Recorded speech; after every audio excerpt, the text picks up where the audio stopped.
Сәлем қыздар, бүгін сіздерге өте керемет болып шығатын шоколадный пирогтың рецептімен бөліспекшімін. Құрамында крахмал, сода және де разрыхлитель жоқ. Рецепт соңына дейін қараңыздар, міндетті түрде жасап көріңіздер. Ең алдымен бізге осылай сары май қажет болады. Мен әрине әдеттегідей шедролето майын қолданамын. 200 грамм сары май және де 100 грамм бізге Қазақстан шоколады қажет болады. Осының барлығын осылай салып ыдысыңызға, осындай ыдысқа салыңыздар, егер микроволновкаға салатын болсаңыздар. Және де бұлай өздеріңіз газплитаға, яғни газға ертсеңіздер де болады. Маған микроволновкаға салған ыңғайлы, осылай барлығын салып аламын да бетін міндетті түрде жабам, себебі микроволновкаға салған кезде шашырап кетпеу үшін. Бетін жауып, осыны ертіп аламын. Одан кейін бізге 3 жұмыртқа қажет болады. 3 жұмыртқамызды салып, және 250 грамм қантымызды салатын боламыз.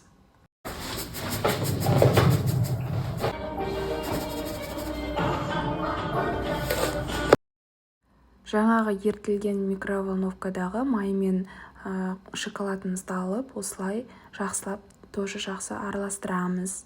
Бұл кішкене бізде ыстықтау болып тұрады. Ерігеннен кейін, сол себептен араластырып болғаннан кейін кішкене 5-10 минутқа бөлек қойып қоямыз, чтоб су үшін.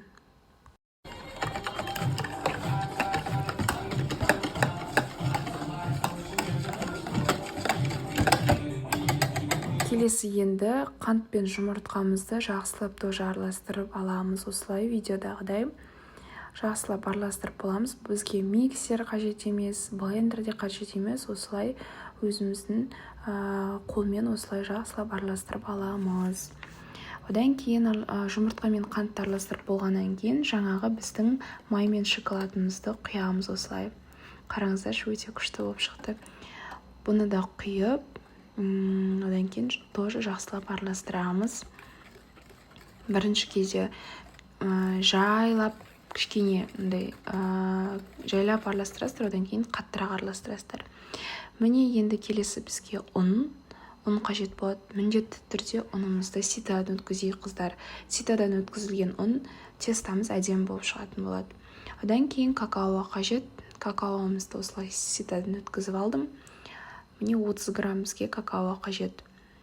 Барлығын осылай сита арқылы өткізіп алдым. Одан кейін міне жайлап тоже араластырамыз. Видеодағыдай қараңыздар. Шашыратпай, аккуратно жайлап осылай араластырып аламыз. Ешқандай миксерде қажет емес. Міне уже әдемі бола бастады, формасына келе бастады. Қарасаңыздар.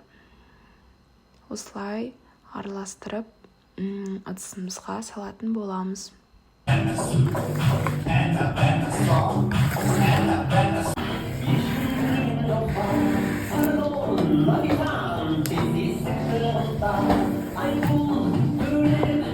Осылай араластырып болғаннан кейін арасына қалауларыңыз бойынша осылай малина қосып жерсеңіздер болады.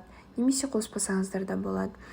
Мен осылай замороженный малинаны қостым. Үйде қандай жеміс-жидек бар, соны қоссаңыздар болады. Көп қосқан жоқпын, кішкентай ғана.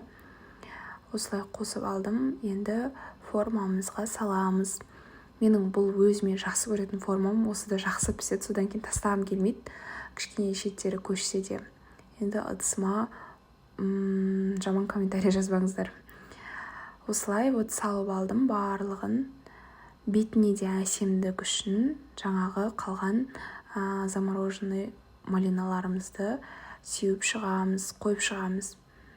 Осылай барлығын әдемілеп қойып шықтым.